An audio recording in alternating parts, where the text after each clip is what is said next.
Picture this. It's payday. Your boss hands you your check, and something feels different. There's no federal income tax missing, no automatic withholding, no mysterious chunk of money that disappeared before the check reached you. You earned $1,000? You received the full $1,000.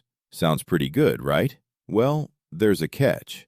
At the end of the year, the government sends you a bill, and now you're expected to pay everything you owe in one giant payment. If you saved the money, great. If you spent it, that's your problem. For a large part of American history, this was basically how federal income taxes worked. The government didn't automatically take its share from every paycheck. Workers received their wages first, and taxpayers paid the government later. Today, we barely think about withholding. It feels permanent, almost unavoidable. But it isn't some tradition passed down by the Founding Fathers. The modern withholding system grew out of an emergency. It expanded during World War II, when Washington needed more money and needed it fast. And to convince millions of Americans to pay up, the government even recruited one of the country's biggest celebrities, Donald Duck. So, how did a wartime collection system become a normal part of nearly every American paycheck? Let's go back to the beginning. For the first several decades after the United States was founded, there was no permanent federal income tax. The federal government was much smaller back then. It wasn't managing massive benefit programs, funding a huge permanent military, or operating thousands of agencies and offices. Most federal revenue came from tariffs, taxes placed on imported products. The government also collected excise taxes on certain goods, including alcohol and tobacco. That system worked until the country faced a crisis big enough to break it.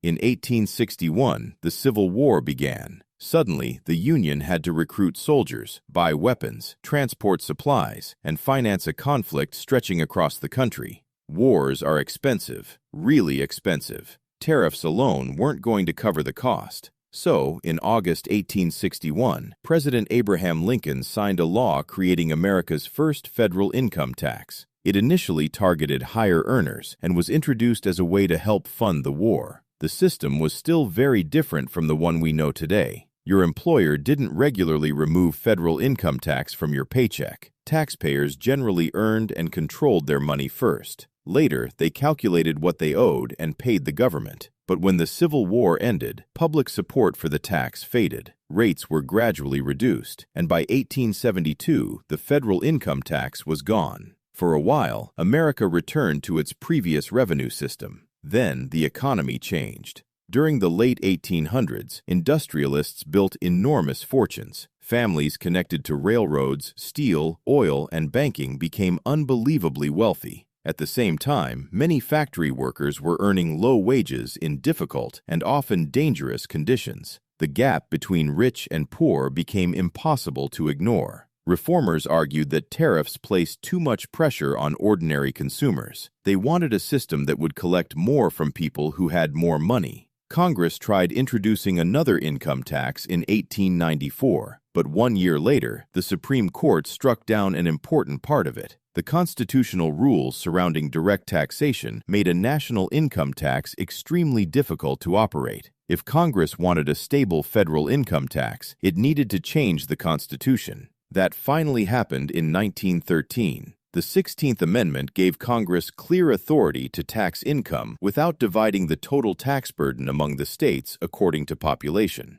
The federal income tax was back, but it still didn't affect most Americans. At first, the exemption levels were high enough that the tax mainly applied to affluent households. For an average worker, federal income tax usually wasn't part of everyday life. And although the original law briefly experimented with withholding in certain situations, the country didn't yet have the broad paycheck withholding system we recognize today. If you owed federal income tax, you generally had to plan for it yourself. That was manageable when relatively few people were paying. Then, America entered World War I. Tax rates increased sharply to help finance the conflict, especially for people at the top of the income scale. But once the war ended, rates were reduced again during the 1920s. Then came the Great Depression. Incomes collapsed, businesses failed, unemployment exploded, government revenue fell at the exact moment the country faced growing economic pressure. Still, even through much of the Depression, the income tax remained concentrated on a relatively small portion of the population. Most ordinary workers weren't yet dealing with federal income taxes in the way they would later. Everything changed after December 7, 1941. The Japanese attack on Pearl Harbor brought the United States into World War II. America now had to build ships, tanks, aircraft, weapons, and military bases on a staggering scale. Millions of service members had to be trained, equipped, fed, and transported across the world. The government needed an ocean of money. It could borrow some of it, it could sell war bonds, but officials also wanted taxes to cover a meaningful portion of wartime spending and help control inflation. That meant the income tax could no longer remain a tax paid mostly by the wealthy. It had to become a mass tax. Congress lowered exemptions and expanded the number of people required to pay. Within just a few years, the federal income tax system went from reaching several million taxpayers to reaching tens of millions, and that created a massive problem. Imagine someone working in a wartime factory. They've never paid federal income tax before. They're supporting a family, dealing with shortages, and watching the cost of living rise. Now the government says, keep receiving your full paycheck, but remember to save a large portion of it. You'll need to send us the money later.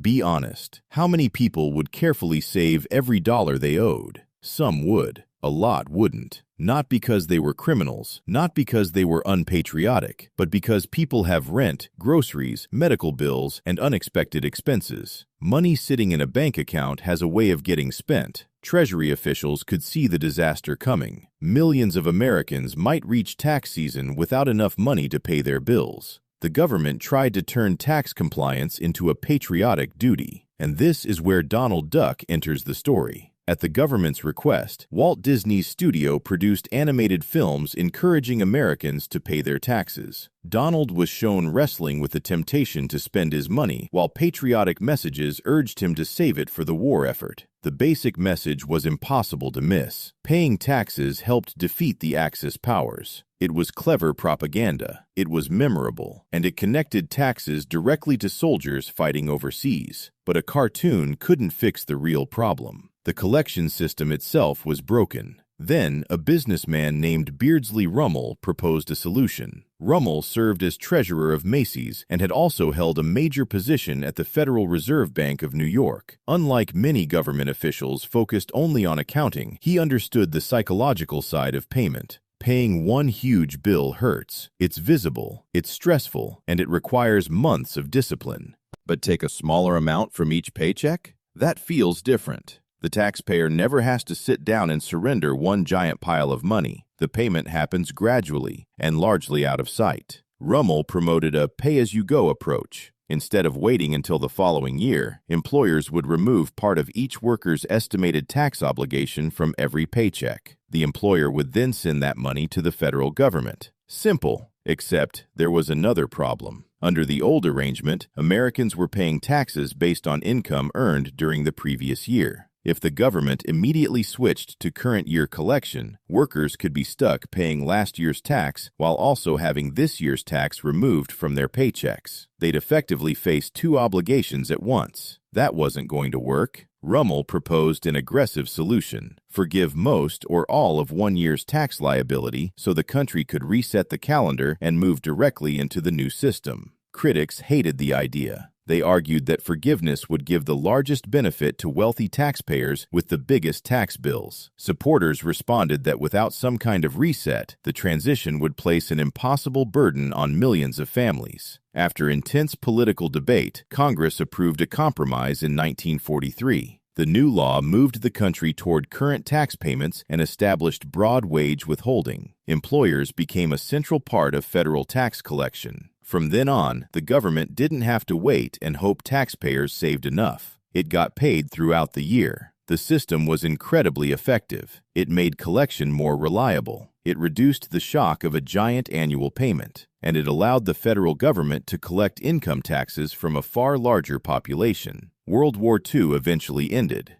paycheck withholding didn't. By that point, the system had become too useful and too deeply connected to federal revenue to simply remove. That's the part worth remembering. Withholding doesn't necessarily make your taxes lower. It changes how you experience paying them. Instead of watching thousands of dollars leave your bank account once a year, you see smaller amounts disappear throughout the year. Or maybe you don't really see them at all. Most workers focus on take-home pay, the amount that actually reaches their account. The withheld money can feel less like money they paid and more like money they never had. And that may be the real power of the system. It didn't just change when the government collected taxes. It changed how Americans felt about paying them. A wartime solution became an everyday routine. An emergency collection method became permanent infrastructure. And now, every payday, it happens automatically, quietly, efficiently, before your money ever reaches you. You get paid, the government gets paid, and most of us never stop to ask how that arrangement began.